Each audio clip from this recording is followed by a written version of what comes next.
kelas impian kita. Nah, untuk menunjukkan kelas tadi seperti adik bagus, terus kata dia tadi bersih ya, kata dia tadi nyaman. Nah, kita harus membuat suatu kesepakatan supaya impian kelas kita tadi yang maunya seperti itu bisa terwujud. Nah, untuk itu kita akan mencoba menuliskan hal-hal apa saja yang bisa kita lakukan untuk mewujudkan impian kelas kita ya. Sebelumnya nanti akan ibu siapkan, nanti ibu akan menggunakan karton dan kalian akan menuliskannya pada kertas memo ya. Nah, kalian untuk mewujudkan tadi impian kelas kita tadi, kalian tuliskan di sini hal-hal apa saja yang mampu mewujudkan kelas impian kita ya. Yang kelasnya mampu sih bagus indah ya. Kalian boleh tuliskan di sini masing-masing ya. Bagi dulu. Nah, di sini ya nak, yang sebelah sini ya nak lengket. Kan ini ada lemnya, berarti di sini tulisnya ya. Nah, beda hati-hati. Balik-balik ya, sudah diposisikan. Ya, silahkan ditulis sesuai apa yang kamu inginkan ya. Sudah, nanti dulu ya.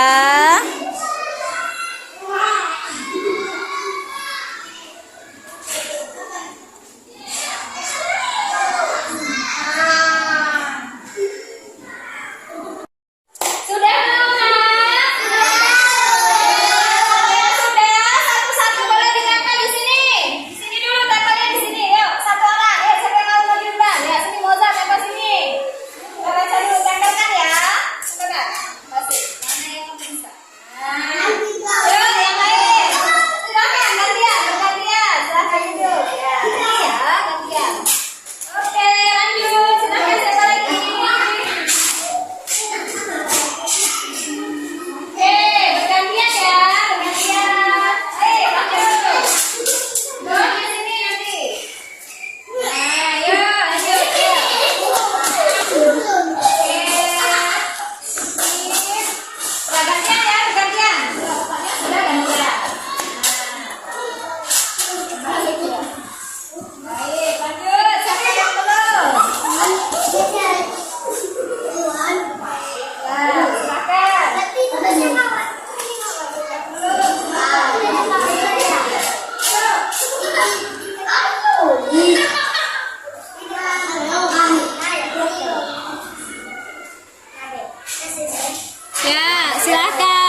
mengerjakan sendiri tepat waktu. Misalnya ibu bilang tugasnya dikumpulkan besok. Nah, berarti besok tugas itu harus sudah selesai ya. Kemudian yang keempat, sopan santun.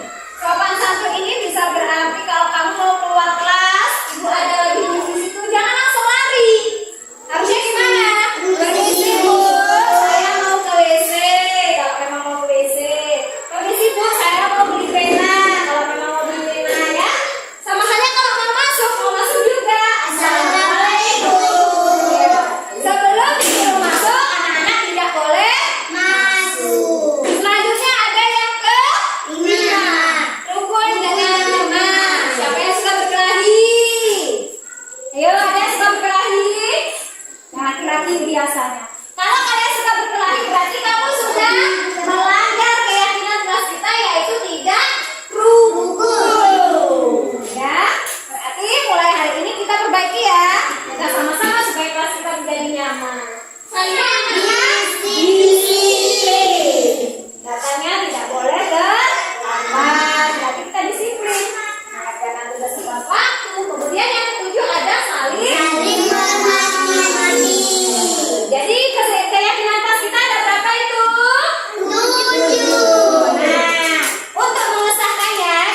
Disiplin. Yang ketujuh, saling menghargai. Baik ya, keyakinan kelas kita ini sudah kita tanda tangani semua ya nak ya. Nah, berarti kalau sudah ditandatangani semua, berarti kita harus meyakini nilai-nilai itu ya nak ya. Kita harus jujur, kita harus bertanggung jawab, kita harus menjaga kebersihan, kita harus disiplin, kita juga harus menghormati orang lain, terus harus rukun dengan teman. Kalian meyakini nilai-nilai itu nak? Meyakini tidak? Iya dong, harus diyakini. Ini tadi berdasarkan keputusan ibu sendiri atau kita sama-sama? Sama-sama. Berarti yang wajib meyakini harus juga sama-sama. Nanti akan ibu tempelkan di mana? Di dinding, supaya anak-anak mudah untuk melihatnya dan membacanya kembali. Coba dulu supaya semangat dulu. Tepuk semangat.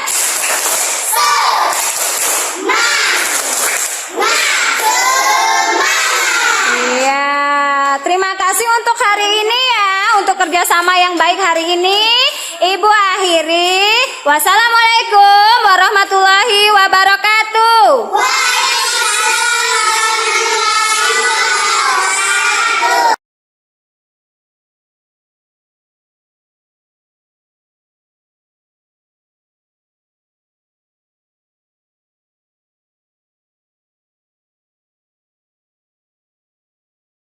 Assalamualaikum warahmatullahi wabarakatuh. Selamat pagi semuanya. Yang saya hormati Bapak Kepala Sekolah SD Negeri Rantau Telang, Ibu-ibu Dewan Guru SD Negeri Rantau Telang. Puji syukur atas kehadirat Allah Subhanahu wa Ta'ala yang mana telah memberi kita nikmat kesehatan supaya kita bisa hadir di acara kegiatan hari ini. Salawat beriring salam tak lupa kita haturkan pada junjungan kita Nabi besar Muhammad Sallallahu Alaihi Wasallam yang senantiasa kita nantikan syafaatnya hingga hari kiamat. Adapun susunan acara hari ini, yang pertama yaitu pembukaan, yang kedua sambutan Kepala Sekolah SD Negeri Rantau Telang, yang ketiga pemaparan materi, yang keempat tanya jawab, yang kelima penutup. Marilah kita buka acara kita pada hari ini dengan melafazkan lafaz basmalah. Acara kedua yaitu kata sambutan dari Kepala Sekolah SD Negeri Rantau Telang, sekaligus membuka acara kita pada pagi hari ini. Assalamualaikum warahmatullahi wabarakatuh. Alhamdulillahirabbil alamin. Wassalatu wassalamu ala asyrofil anbiya'i wal mursalin wa ala alihi wa sahbihi rasulillah amin. Puji dan syukur kepada senantiasa kita kehadiran yang mana pada hari ini kita masih bisa melaksanakan kewajiban kita selaku abdi negara dalam melaksanakan proses belajar mengajar di SD Negeri Rantau Telang. Kemudian serta salam dan senantiasa kita sampaikan kepada junjungan Nabi kita Muhammad Sallallahu Alaihi Wasallam serta keluarga sahabat hingga kita semuanya sebagai pengikut Nabi Muhammad Sallallahu Alaihi Wasallam. Bapak Ibu guru yang saya hormati, pada hari ini adalah acara kegiatan dari CBP kita yang salah satunya peserta yang ikut dalam Kabupaten Musirawas ini hanya ada 20 orang. Salah satunya kita bersyukur STBK atau yang terjadi.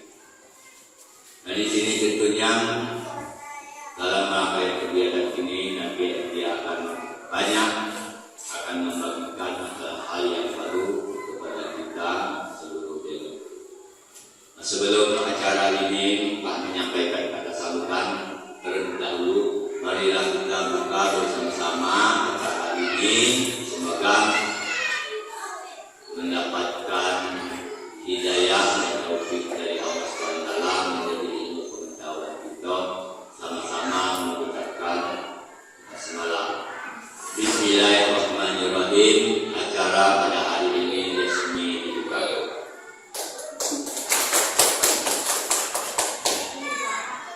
Saya lanjutkan dengan sambutan. Tentunya terlebih dahulu saya mengucapkan terima kasih pada guru kita Agung Harbiati yang telah siap untuk membagikan ilmunya kepada kita semua. Bapak Ibu yang saya hormati,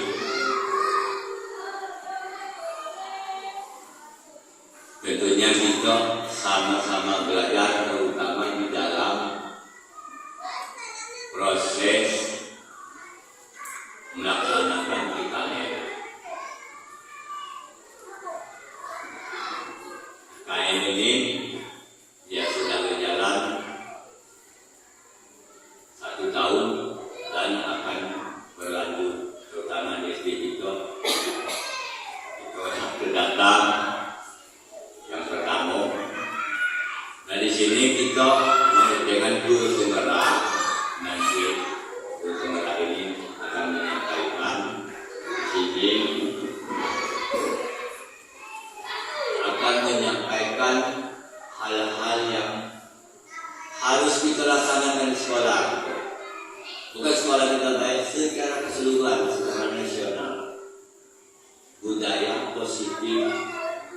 Nah, dalam budaya positif ini terhadap anak-anak kita guru, baik kita guru, terutama kita guru, kita guru ini harus ada budaya positif. Nah, dengan kegiatan-kegiatan seperti ini nanti akan lebih jelasnya itu aku akan menyampaikan yang akan disampaikan yaitu Agung. Oleh karena ini saya disuruh mengisi angket daripada peserta di sini. Jadi itu ada yang harus dibuang oleh Ibu Agung dan seluruh kita dewan guru. Ada juga yang harus dilanjutkan. Yang di situ juga ada harus yang akan dilaksanakan. Ada yang terasa tidak berhenti, nah itu dibuanglah, jangan lanjut kasus. Ada yang harus kita lanjutkan.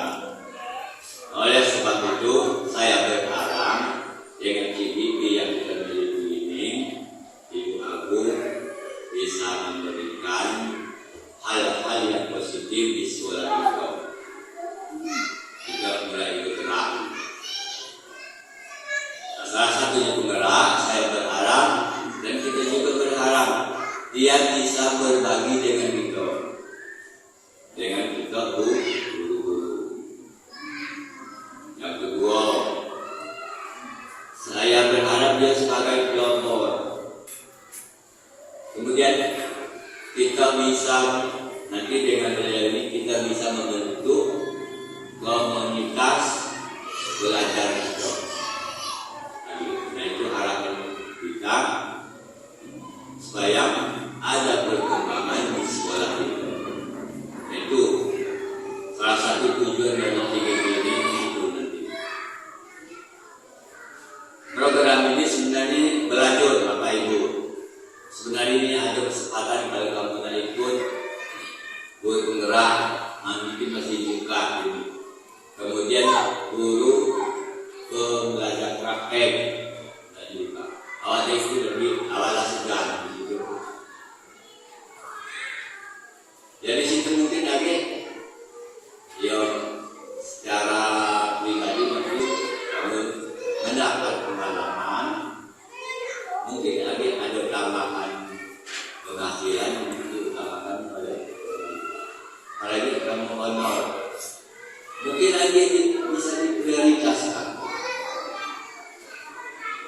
Islam terjadi di situ.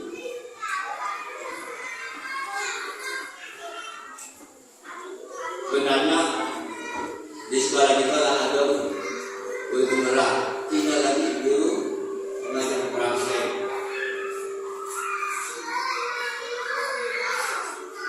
Karena kedua ini ada perampingan, jadi bisa gerak sana.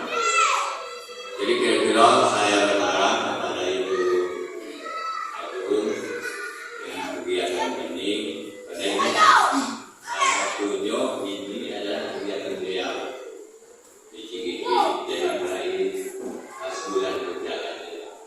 Tapi dari karena kita jangan dari rapat itu akan tak ulang.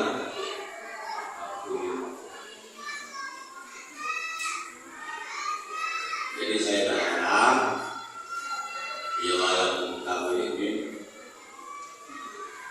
jangan terlalu formalitas, berarti ada kegiatan itu dilaksanakan oleh Ibu A, dan kita sama-sama mendukung.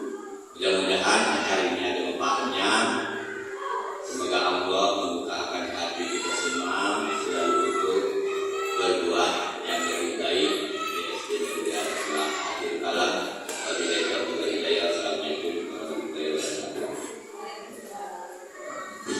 Acara yang ketiga, pemaparan materi yang akan disampaikan oleh Ibu Agung Haryati. Baik, bismillahirrahmanirrahim.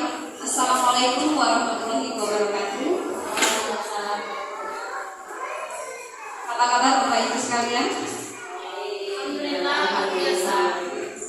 Baik, sebelumnya saya mengucapkan ribuan terima kasih kepada Bapak Ibu hebat semuanya yang telah berkenan memenuhi undangan saya untuk menghadiri acara saya dalam rangka menyebarkan pemahaman dan memaparkan pengalaman budaya positif di lingkungan SD Sinaga.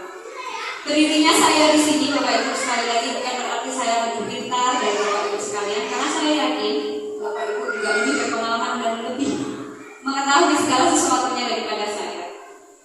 Berdirinya saya di sini kebetulan karena saya lebih dahulu mungkin ya mendapatkan ilmu melalui pendidikan guru penggerak. Sebelumnya ada kata pepatah yang mengatakan tak kenal maka tak sayang, tapi saya rasa semua sudah mengenal saya ya Bapak Ibu ya. Perkenalkan, nama saya Agung Haryati, CGP Angkatan 8 dari Kabupaten Musirawas Tenggara, dengan fasilitator Bapak Alsan Sumardi SPD MM dan pengajar praktik Bapak Muhammad Arif SPD MPC. Nah, pada kesempatan kali ini saya akan menyampaikan diseminasi aksi nyata saya pada modul 1.4 pada pendidikan guru penggerak yang bertema budaya positif. Nah, sebelum lanjut Bapak Ibu sekalian, saya ingin bertanya mengenai budaya positif. Nah, menurut pemahaman ibu-ibu dan bapak-bapak, apa sih budaya itu? Sebelum kita lanjut ke sana, kita sharing saja ya Bapak Ibu ya, tidak usah terlalu tegang seperti itu. Kita saling menyampaikan pendapat, pengalaman dan pengetahuan nanti. Tujuannya supaya sekolah kita ini maju seperti itu ya. Oleh mengatakan siapa yang ingin menyampaikan pendapat, apa itu budaya menurut Bapak Ibu? Tidak ada yang benar, tidak ada yang salah, semuanya benar ya. Karena kalau menyampaikan pendapat itu tidak ada kategori mana yang benar ya. Kalau pendapat itu menurut saya, berarti kalau menurut Ibu berarti benar gitu. Silahkan yang ingin menyampaikan pendapatnya. Oke, jadi kita silakan. Assalamualaikum warahmatullahi wabarakatuh. Baiklah, yang saya ketahui tentang budaya, mungkin ini tentang pemahaman saya belum luas. Ini hanya sekedar yang saya ketahui bahwa budaya itu adalah sesuatu yang diterapkan di sekolah, yang dilaksanakan oleh siswa, baik itu dari awal pembelajaran maupun sampai akhir. Mungkin itu saja, dan yang lain akan bisa ditambahkan oleh teman-teman yang lain. Ini ya, tepuk tangan dulu untuk Ibu Yani. Mungkin dari ibu-ibu yang lain ada yang ingin menambahkan apa itu sih budaya? Bu Rina mungkin? Untuk budaya, ini kan katanya budaya positif. Setahu saya, yang namanya budaya itu bisa dikatakan juga suatu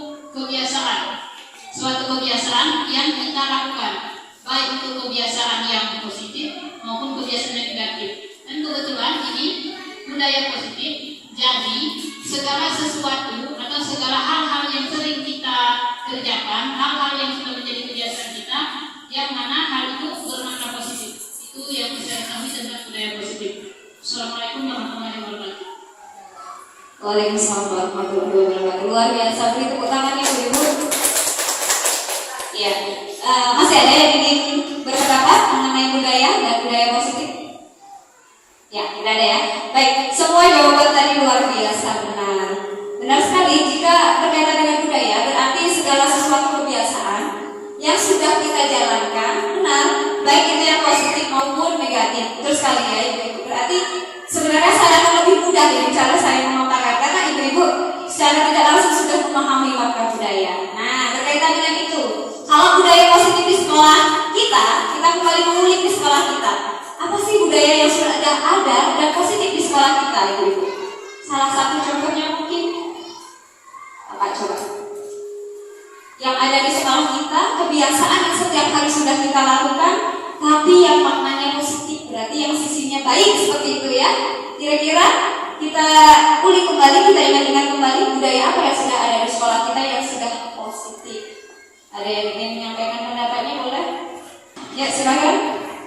Ibu Bici, silakan.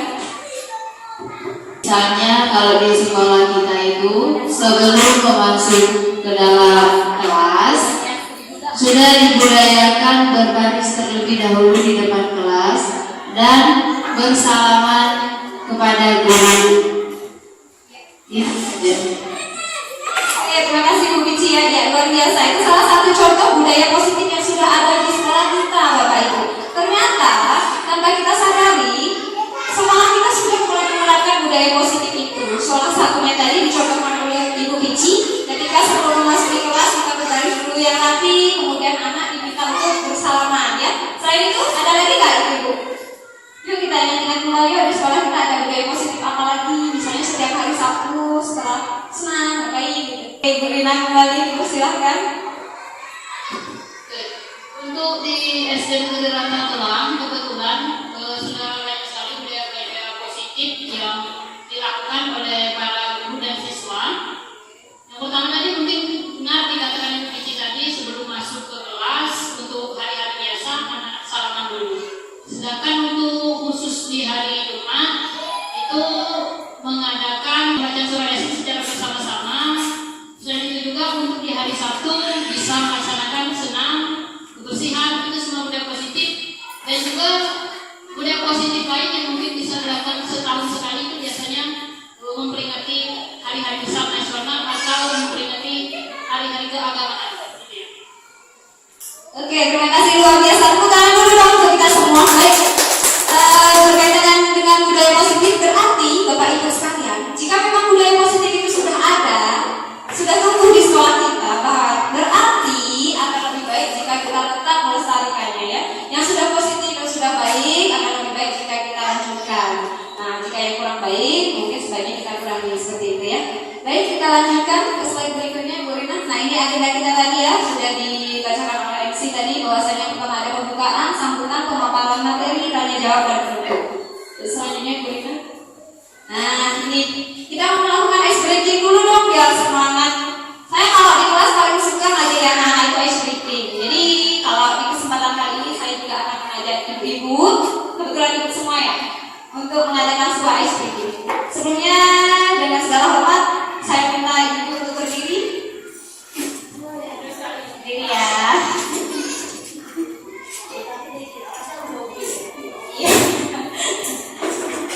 Ice breakingnya sederhana ibu-ibu sekalian ya. Biasanya kalau ibu-ibu yang sering ikut organisasi pasti tahu ice breaking seperti ini. Ice breakingnya ini kata kuncinya saya bilang ya. Jadi cluenya saya bilang. Jadi kalau nanti saya mengatakan saya bilang, lakukan apa yang saya ucapkan. Misalnya saya bilang duduk, berarti ibu-ibu harus duduk gitu ya. Oke, bisa dipahami ibu-ibu? Oke, semangat dan ya. Cluenya saya bilang. Oke, siap. Saya bilang duduk. Saya bilang berdiri. Duduk.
kalau 6 materi ini ibu-ibu narasumbernya nggak hanya satu sebenarnya ya.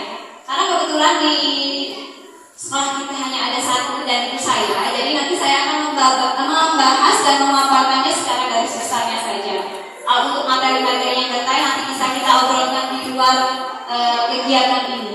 Untuk yang pertama itu ada perubahan paradigma belajar, kemudian ada disiplin positif, dilanjutkan dengan motivasi perilaku manusia, ada kebutuhan dasar manusia, ada posisi kontrol restitusi, keyakinan kelas, dan segitiga restitusi. Lanjut, Bu Rina. Nah, sebelum kita langkah lebih jauh, di sini kita harus mempelajari dan mengetahui dulu mengenai filosofi pendidikan menurut Bapak pendidikan kita. Bapak siapa ya? Bapak pendidikan kita?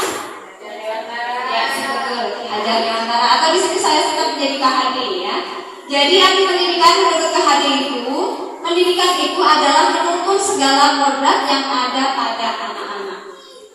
Nah ya, jadi menurut KHD kita sebagai guru ini tidak bisa untuk yang kata-katanya mencerdaskan itu tidak bisa ya ibu ya. Sebenarnya kita itu harus menuntun, hanya menuntun atau mengarahkan. Kalau kita akan membuat anak itu cerdas, kita tidak akan bisa. Melainkan kita hanya menuntun menuju potensi apa yang sudah mereka miliki. Misalnya anak kita itu punya kemampuan atau bakat di bidang seni tari. Kalau memang dari awal anak itu tidak punya bakat seni tari seperti saya contohkan di diri saya sendiri. Walaupun usaha saya sebagaimana, tapi hasilnya agak kurang baik. Walaupun saya sudah berusaha semaksimal mungkin. Tapi kalau anak itu memang sudah mempunyai bakat, kita tuntun, kita arahkan, insya Allah hasilnya akan lebih baik lagi. Jadi intinya kita sebagai guru menurut KHD itu hanya menuntun kodrat atau potensi yang sudah ada pada anak. Nah selanjutnya ada tujuan pendidikan menurut KHD. Tujuannya agar mereka dapat mencapai keselamatan dan kebahagiaan yang setinggi-tingginya, baik sebagai manusia atau sebagai anggota masyarakat. Nah tujuannya supaya itu. Selanjutnya, nah bagaimana upaya mendidik menurut KHD? Nah, upaya mendidiknya harus berpegang pada kodrat alam. Apa sih kodrat alam? Nah, kalau kodrat alam itu tadi kembali lagi ke kekuatan, potensi yang sudah ada pada anak. Nah, berarti dia sudah punya potensi. Ternyata si anak ini bidang bahasanya kurang. Setelah kita pilih, dia di matematika, dia jago. Berarti potensi si anak itu ada di bidang matematika. Artinya itu kodrat alam atau alamiah seperti itu. Selanjutnya yang kedua ada kodrat zaman.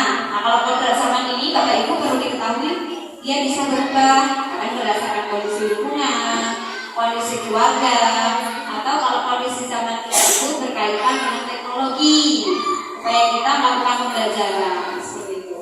Lanjut. Nah ini menurut KHD, nah ini kita harus garis bawahi ibu-ibu ya. Pendidikan itu, pendidik ibaratkan sebagai petani. Kita itu aslinya bukan pegawai ibu-ibu ya. Kita itu petani, pekebun. Sama halnya dengan kalau saya, orang tua saya sama. Bedanya, mereka petaninya petani beneran.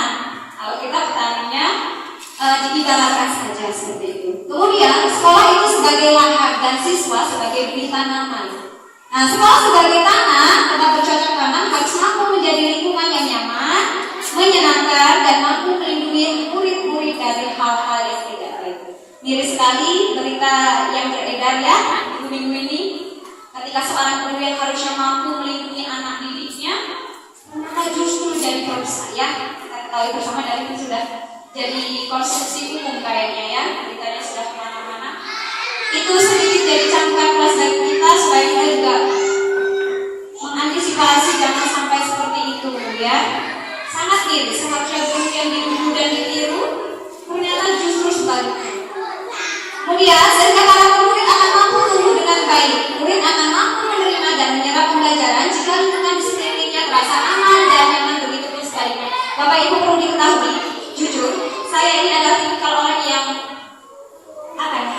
kurang percaya diri seperti itu. Jujur saya kurang percaya diri, apalagi untuk tampil di depan di hadapan ibu-ibu. Karena saya yakin dengan kemampuan saya, maksudnya saya itu kemampuan saya itu di bawah ibu-ibu seperti itu. Tapi melalui pendidikan CDP ini, alhamdulillah, kami semua dikumpulkan dalam satu komunitas yang komunitasnya luar biasa. Jadi ini boleh menjadi salah satu motivasi untuk ibu-ibu kalau kedepannya memang ingin meneruskan apa yang saya lakukan. Buat FGP itu luar biasa. Saya akui di angkatan pertama ini orang-orangnya luar biasa hebat-hebat. Kenapa tidak saya katakan hebat? Ada yang ketua olahraga di tingkat kabupaten, ketua IGI, kemudian narasumber IKM, dan di antara komunitas itu hanya saya yang tidak mempunyai kegiatan yang luar biasa seperti mereka. Tetapi apa yang terjadi, Bapak Ibu? Mereka tidak pernah membanggakan apa yang mereka punya. Mereka merangkul saya, bahkan saya benar-benar difasilitasi. Mari Ibu Agung dulu yang ngomong. Benar-benar dirangkul. Jadi saya di situ tidak merasa kecil sebenarnya. Padahal saya disampaikan di awal saya merasa kecil di sini. Tapi berkat fasilitator karena kami CGP yang hebat, saya benar-benar dirangkul sehingga saya bisa berbicara di depan ibu sekalian. Luar biasa. Tepuk tangan dulu dong untuk CGP Nusantara. Baik, kita lanjut lagi ya. Jadi yang menjadi tanggung jawab kita selaku guru adalah bagaimana upaya kita menciptakan lingkungan sekolah yang positif, keluarga sekolah yang saling mendukung. Nah, ini tadi yang disampaikan Pensek ya, saling belajar, saling bekerja sama sehingga tercipta kebiasaan-kebiasaan baik. Dan dari kebiasaan baik tadi akan tumbuh menjadi karakter yang baik sehingga akhirnya nanti akan menjadi kebiasaan yang membuat sebuah budaya besar. Nah ini, apa tadi yang dimaksud dengan perubahan paradigma baru?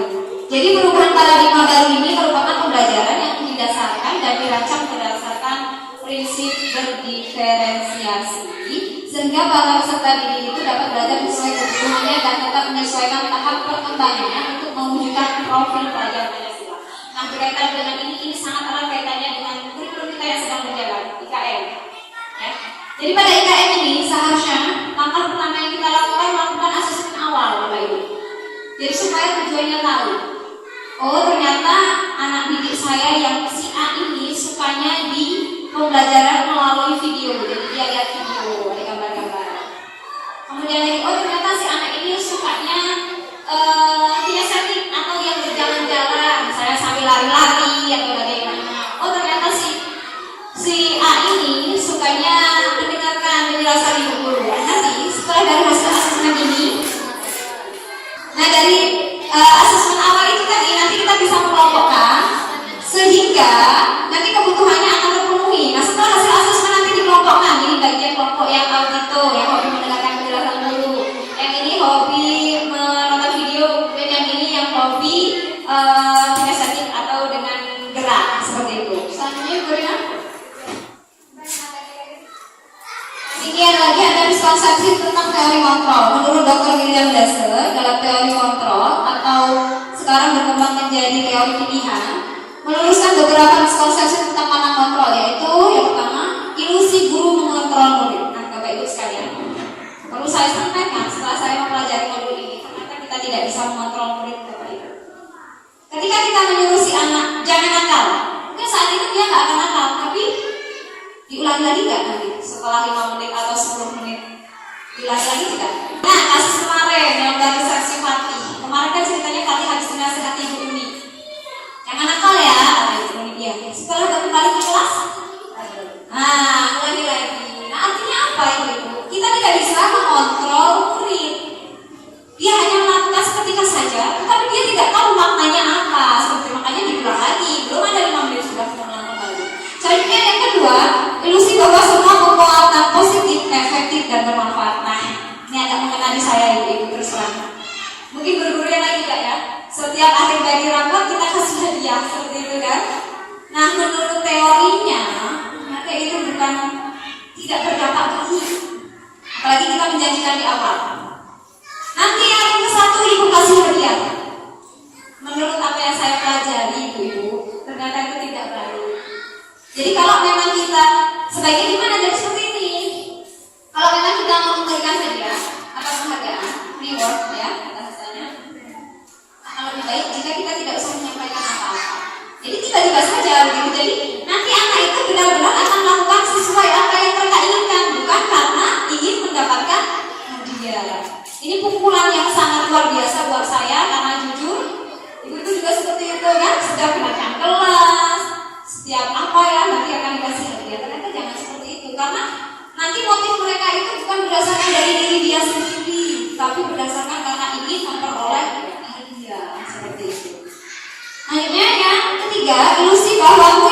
kemudian dapat yaitu membuat orang merasa bersalah dan dapat menguatkan karakter pribadi.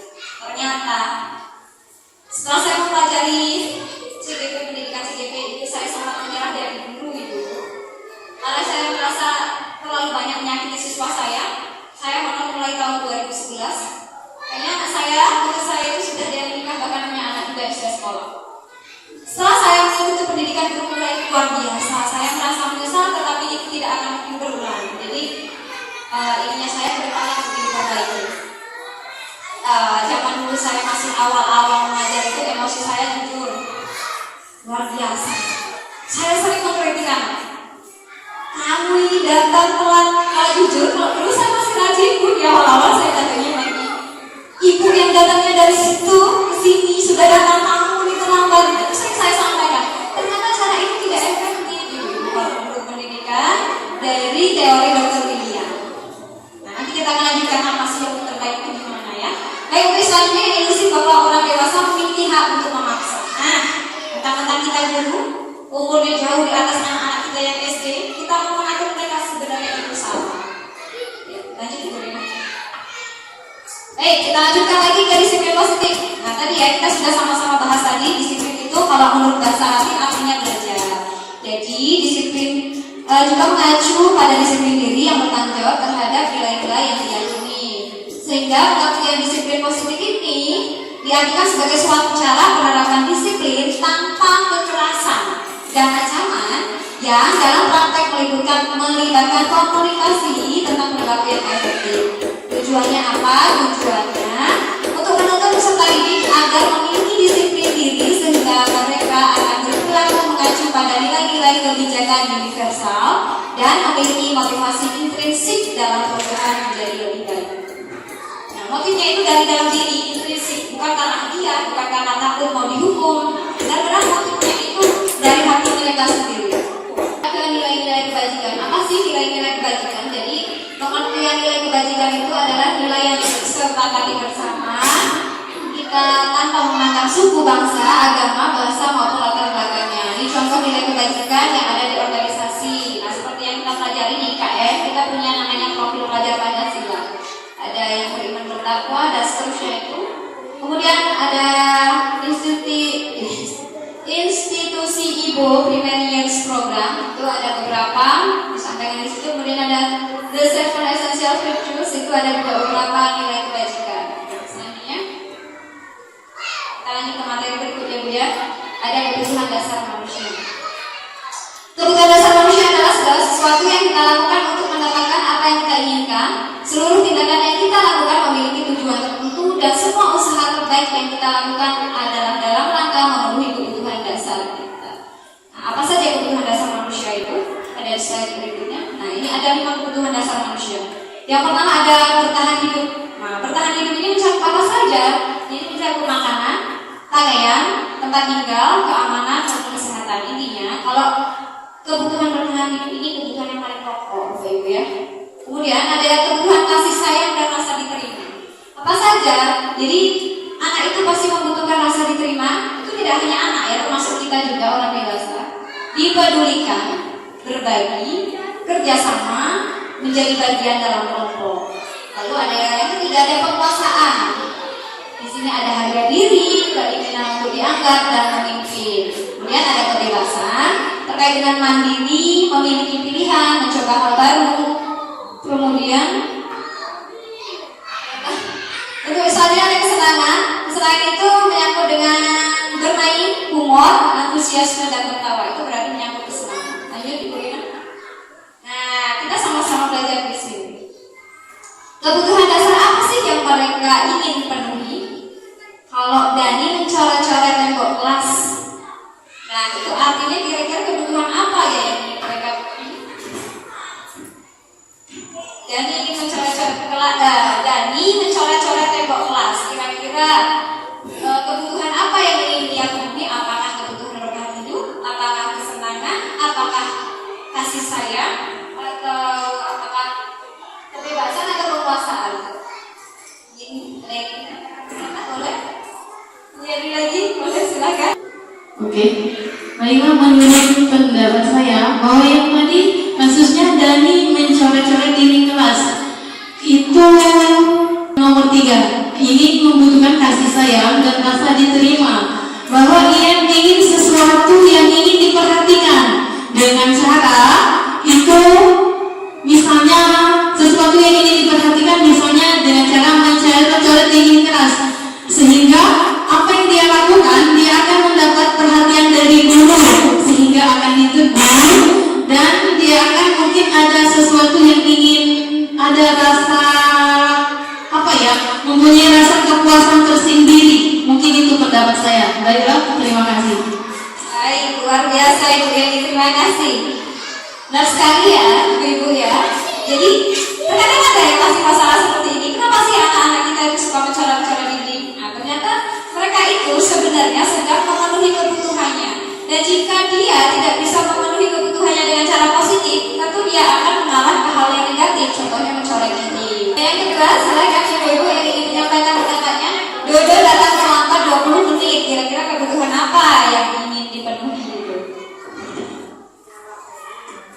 Yang ingin menyampaikan? Muroko? Oh, silakan. Dodo datang terlambat ke sekolah. Dia hanya ingin kasih sayang dan rasa diterima dan dipedulikan. Terus diperhatikan juga kan, karena dia posisinya dia terlambat itu entah mungkin bangun kesiangan atau ada kendala lain kan. Jadi disitulah kita sebagai guru itu peduli kepada anak-anak, bukan dimarahi. Itu saja, terima kasih. Oke, luar biasa. Tepuk tangan dulu untuk Ibu Bicia. Oke, sepertinya pemahaman Ibu walaupun saya memaparkannya sebentar, tapi sudah luar biasa. Coba kita lihat slide berikutnya, berita bawahnya. Yang pertama tadi mencoret-mencoret tadi ya. Nah, jika alasannya karena iseng atau bosan, berarti kebutuhan yang ingin dipenuhi adalah kebebasan. Namun jika alasannya karena dia senang, berarti kesenangan. Terus betul juga yang disampaikan oleh Bu Yani tadi. Kalau dia alasannya karena supaya ibu gurunya memperhatikan, berarti betul kasih sayang. Tergantung sudut pandang, kembali lagi. Kemudian untuk yang kedua, makanya saya sampaikan itu, kalau diminta untuk menyampaikan pendapat, saran saya berpendapatlah, karena tidak ada yang salah pasti. Kalau pendapat itu berarti menurut kita pribadi masing-masing. Selanjutnya yang kedua lagi, si Dodi yang terlambat. Si Dodi apa Dodi tadi ya namanya? Dodo, saya sudah salah namanya. Nah, kalau alasannya tadi dia terlambat karena membantu ibunya misalnya mencuci piring dan lain sebagainya, berarti itu kebutuhan yang ingin dipenuhi adalah kebutuhan bertahan hidup. Namun kalau alasannya karena dia kesiangan, betul sekali, berarti dia membutuhkan kasih sayang, kepedulian. Lanjut, Bu Rina. Lanjut lagi, memotivasi perilaku manusia. Motivasi dulu. Nih, apa yang melatar belakangi mereka melakukan seperti itu? Ternyata ada dua itu. Jadi ada motivasi intrinsik, itu yang berasal dari dalam diri. Kemudian ada motivasi ekstrinsik yang berasal dari luar diri. Nah, apa saja motivasinya? Yang pertama, untuk menghindari ketidaknyamanan atau hukuman. Oh, saya harus datang pagi karena takut dimarahi Bu Rina nanti kalau terlambat. Nah, berarti kalau seperti itu, motivasi dia ekstrinsik karena dia tidak mau mendapatkan hukuman.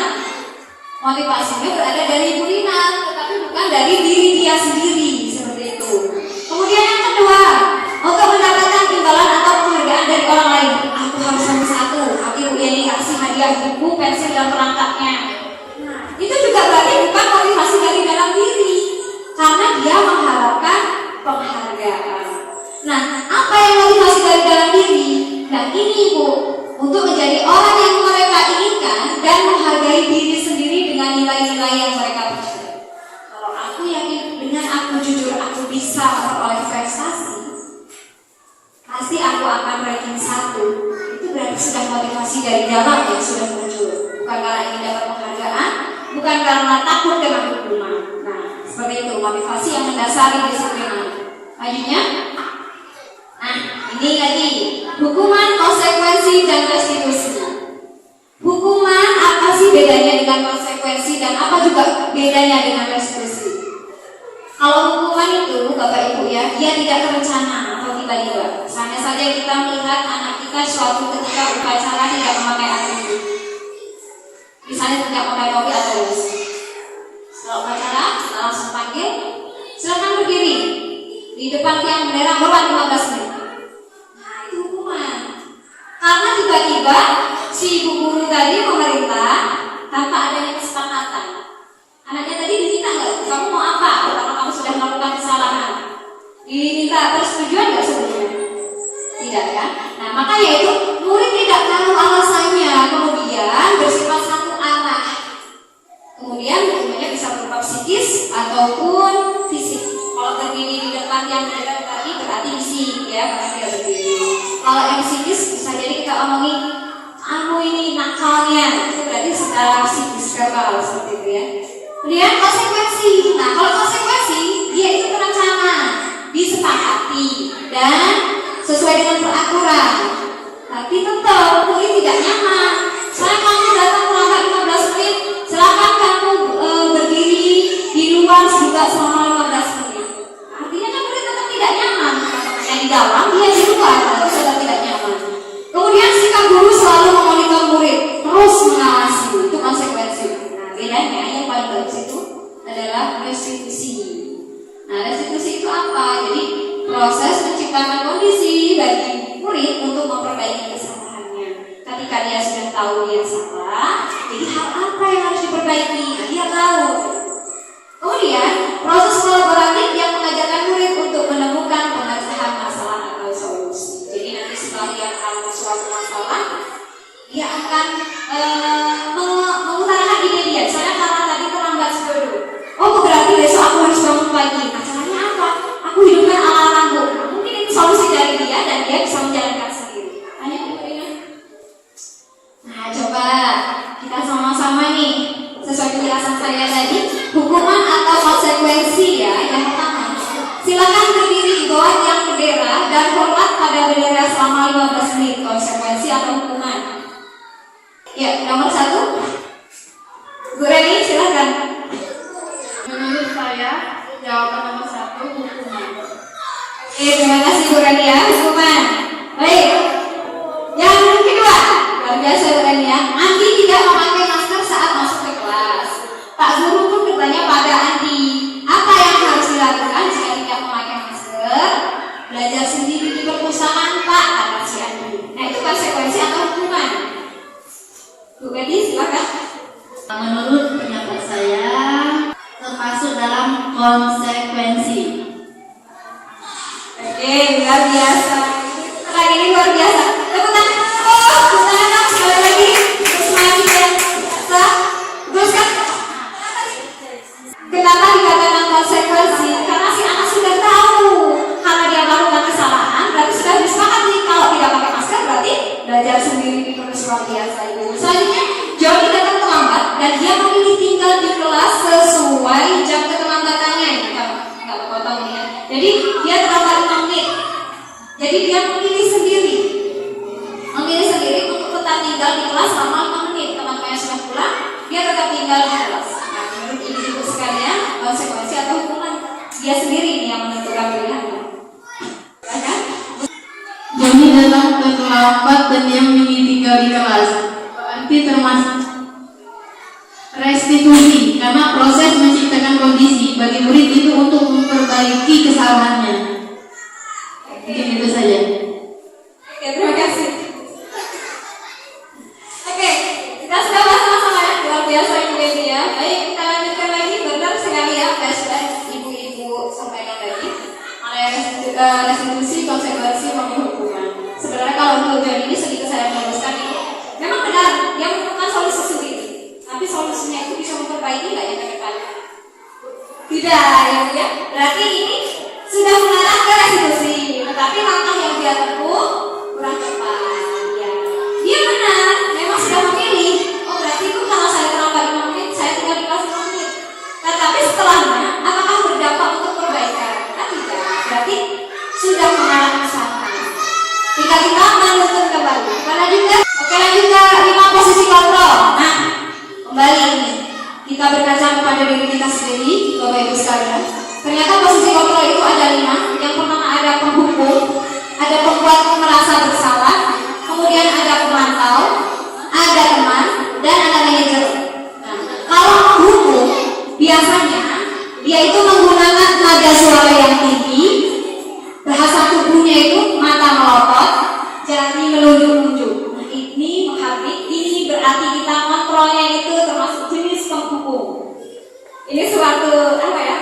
Saya agak malu sendiri, makanya saya sampaikan ketika saya tahu materi tentang ini, rasanya saya ingin mundur jadi guru. Karena luar biasa saya terlalu menyakiti anak-anak. Karena waktu juga saya belum dapat materi tentang ini kebetulan. Selanjutnya ada membuat merasa bersalah. Nada suaranya memelas, halus, sedih. Kemudian bahasa tubuhnya menatap pada anak, lesu. Seperti itu ya kira-kira ya. Nah itu membuat merasa bersalah. Jadi nanti timbulnya si anak ini, aduh gara-gara aku, ibu kena marah, gara-gara aku, mama aku dipanggil ibu guru. Nah jadi dia merasa bersalah gara-gara saya, orang lain kena dampaknya seperti itu. Kemudian ada pemantau. Nah kalau pemantau ini nada suaranya datar, biasa saja ya. Bahasa tubuhnya juga formal. Kamu sudah tahu kan peraturannya apa? Nah kira-kira seperti itu kalau pemantau.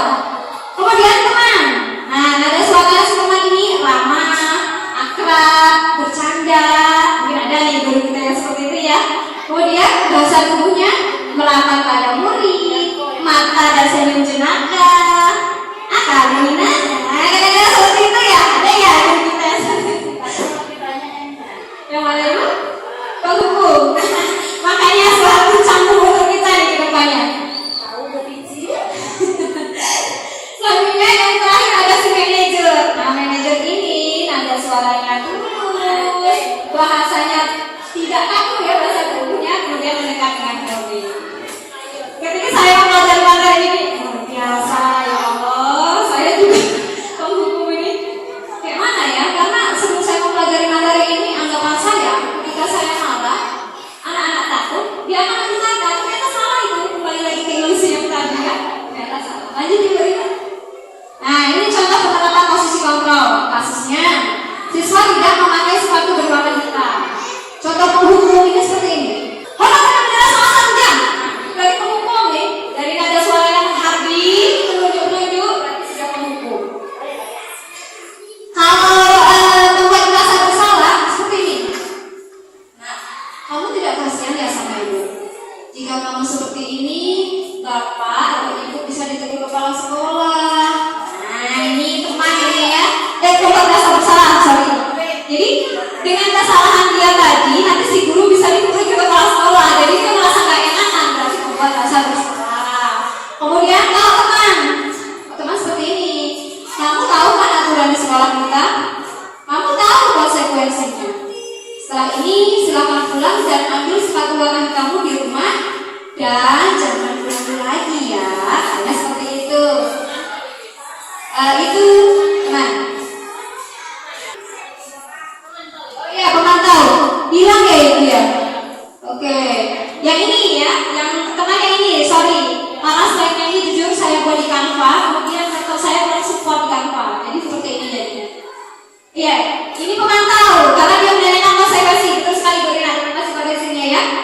Kalau yang teman ini, yang ujung, bantu bapak ibu ya sekali saja. Lain kali pakai sepatu warna hitam ya, ayolah ikuti aturannya. Nah, seperti itu dia kan merasa nadanya melemas, ya lesu. Kemudian yang ini baru manajer. Apakah kamu tahu kesalahanmu? Menurut kamu bagaimana cara memperbaikinya? Kapan kamu akan memulainya? Nah, kira-kira seperti itu. Kelihatannya sih enyek-enyek ya ibu. Tapi justru itu kalau menurut pendidikan kita yang sekarang itulah yang paling baik. Nanti kita sama-sama berusaha ya. Memang kalau untuk merubah segala sesuatu yang sudah terjadi dan menjadi kebiasaan itu agak-agak repot. Tapi kita sedang perlahan ya. Nanti akan. Makanya saran saya untuk ibu-ibu sekalian ini kalau memang terjadi atau terundang untuk menjadi guru penggerak, saya sarankan untuk ikuti. Karena ilmunya sungguh luar biasa. Walaupun tugasnya juga luar biasa. Nanti insya Allah kita saling berkolaborasi seperti itu. Lanjut ibu Rina. Nah posisi kontrol apa ya? Patuhi aturan dari saya. Jika tidak suka silahkan keluar dan tidak usah ikut pelajaran saya. Ada tanda serunya ini. Berarti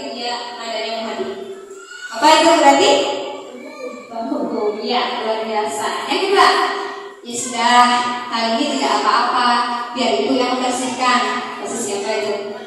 Teman, luar biasa itu, suka sekali saya. Nomor 3, gimana coba kalau sampai orang tuamu tahu kalau kamu berbuat seperti ini?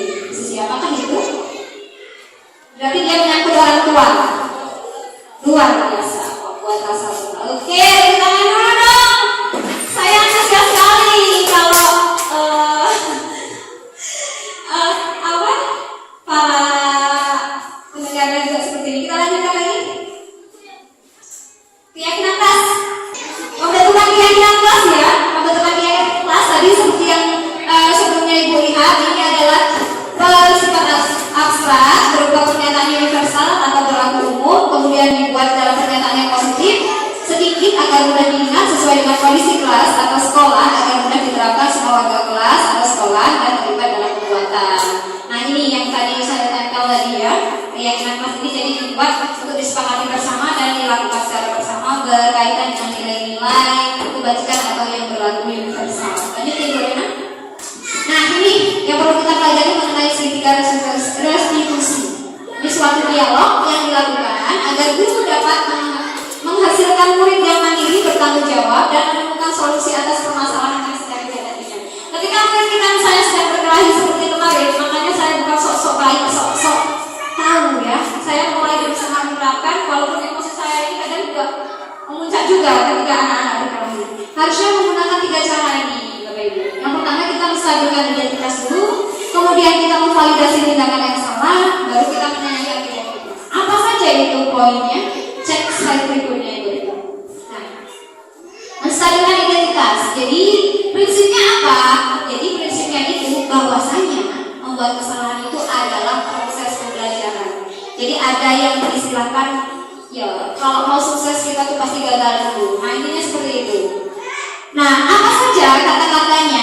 Nah kadang guru menyampaikan seperti ini, berbuat salah itu wajar. Tidak ada manusia yang sempurna. Ibu atau bapak juga pernah melakukan hal itu.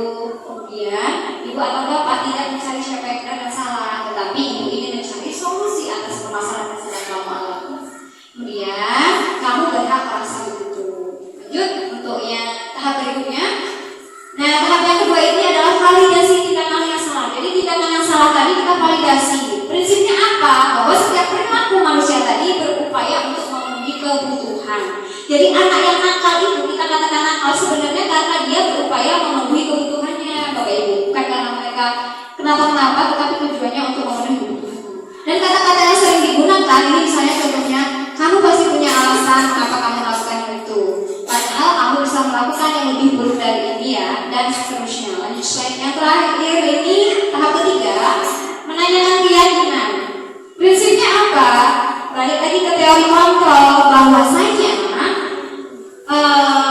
teori kontrol ini pada dasarnya termotivasi secara intrinsik berasal dari dia sendiri. Nah kata-kata yang digunakan biasanya seperti ini. Apa keyakinan kelas kita?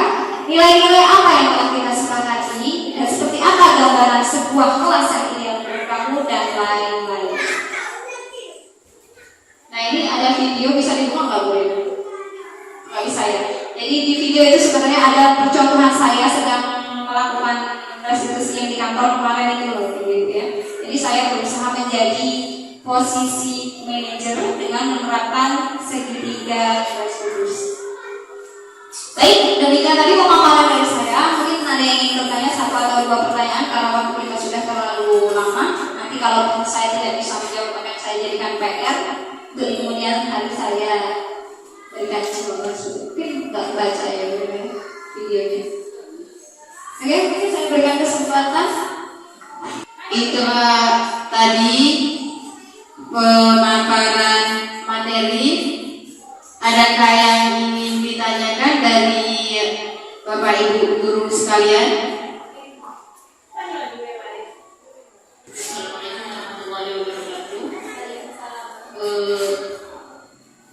Terima kasih, banyak sekali pelajaran yang bisa kami dapatkan yang bermanfaat. Yang telah dipaparkan oleh Bapak. Yang ingin kami tanyakan itu sebenarnya, ya kalau jujur, sebenarnya sudah paham kalau kita itu tidak bisa memaksakan kehendak pada anak kan. Dan saya jujur juga, saya itu termasuk tipe penghukum sampai sekarang. Kurang lebih 4 tahun mengajar, saya itu tipe penghukum. Yang kalau marah sama anak itu nunjuk mata melotot. Karena bagi saya anak itu harus nurut apa yang saya bilang kan. Nah, menurut saya memang tidak bagus, tetapi mau bagaimana lagi? Jadi yang ingin saya tanyakan itu solusinya bagaimana kami guru ini supaya secara perlahan menghilangkan sikap penghukum dari diri kami sebagai guru, sehingga ya setidaknya minimal itu bisa sebagai teman. Kalaupun belum bisa sebagai manajer tadi, ikut pengontrol sebagai manajer, setidaknya guru itu bisa sebagai teman bagi anak, terutama anak-anak kita ini kan anak-anak sekolah dasar tingkat pertama, yang mungkin masih fondasi awal untuk membentuk karakter. Itu saja, terima kasih. Assalamualaikum warahmatullahi wabarakatuh. Ya, itulah pertanyaan dari Ibu Rina kepada Ibu Agung untuk menjawabnya. Baik, terima kasih Bu Rina, pertanyaan yang luar biasa. Sebenarnya keterkaitan dengan berkaitan dengan ini, bagaimana cara mengubah posisi kontrol kita ya, Bu Rina ya. Sebenarnya idealnya memang kita itu diharuskan untuk menjadi seorang manajer, tapi memang kebanyakan itu juga saya seperti itu Ibu Rina, jujur. Orang rasa kayak anak itu kayak meremehkan kita seperti itu ya. Kalau kita ya sama seperti kemarin kami bahas di CGP itu, jatuhnya kalau bahasa kita tuh ini gitu ya. Tapi kembali lagi, mungkin kalau untuk cara, menurut saya cara yang mungkin bisa dilakukan, mungkin kita harus banyak-banyak refleksi. Memang benar sekali, kita harus banyak lebih bersabar seperti itu. Proses di Ibu Rina, saya yakin Ibu Rina ya dikatakan masa pengajarnya belum lama, ya saya rasa belum lama ya, karena baru 4 tahun ya. Kembali lagi ke jam terbang menurut saya Ibu Rina. Nanti seiringnya berjalannya waktu, insya Allah Ibu Rina bakal bisa menjadi manajer. Kalau Ibu Rina ini masih hitungan 4 tahun loh. Saya sudah dari tahun 2011 sampai di tahun sekarang ini 2023 saja masih menghukum. Nah, saya itu baru mau berubah setelah tahu materi ini, karena saya merasa bukan mental seperti itu. Bahkan saya sudah punya cucu, saya ini masih berlaku yang tidak baik. Jadi kalau untuk Bu Rina yang tanyakan tadi, bagaimana cara merubah? Sebenarnya yang paling ideal manajer Ibu Rina ya. Kemudian minimal kita jadi pemantau. Kamu sudah tahu kan aturan di sekolah kita tidak boleh pakai sepatu warna putih. Kenapa kamu masih pakai sepatu warna putih? Nah itu setidaknya memantau. Berarti kita sudah memperhatikan apa yang dilakukan. Kalau untuk menjadi teman itu sebenarnya posisinya juga kurang bagus Ibu Rina. Idealnya manajer. Kalau untuk caranya ya kita sama-sama Bu Rina, mungkin kita saling mengingatkan. Mungkin ketika nanti boleh kita lakukan sama-sama ketika kita menemukan masalah di sekolah kita. Ada anak-anak yang mengalami masalah, ketika kita mau berubah kontrol jadi penghukum, maka kita ingatkan, sabar ya, mungkin kita bisa sama-sama benahi mungkin untuk kedepannya, supaya nanti sekolah kita ini jadi sekolah anak-anak, dan harapan saya dan kita semua sekolah kita ini ada nama seperti itu ya.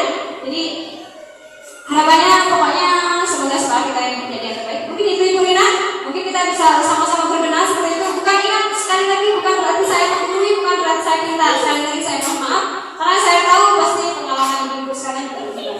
Seperti itu mungkin sedikit membantu. Bagaimana Bu Rina?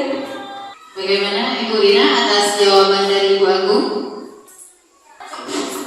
Ya, terima kasih atas penjelasannya. Jadi kalau mau berubah itu secara perlahan ya, karena tidak mungkin kita tuh dari penghukum tiba-tiba langsung jadi manajer atau pemantau tadi, setidaknya bertahap. Ya, semoga setelah pemaparan materi ini terdapat perubahan apa dari diri guru untuk kemajuan anak didik dan pendidikan, khususnya di SD Negeri Rata. Assalamualaikum warahmatullahi wabarakatuh. Pada intinya itu semuanya berproses. Ulang saja berproses untuk menjadi kupu-kupu. Betul Ibu Agung? Ada lagi yang ingin bertanya, Bapak Ibu? Tidak ada lagi yang ingin ditanyakan. Saya rasa semua Bapak Ibu guru mungkin sudah mulai memahami dan insya Allah akan menerapkan di sekolah kita. Baiklah, Marilah kita tutup acara kita pada hari ini dengan melafazkan lafaz hamdalah.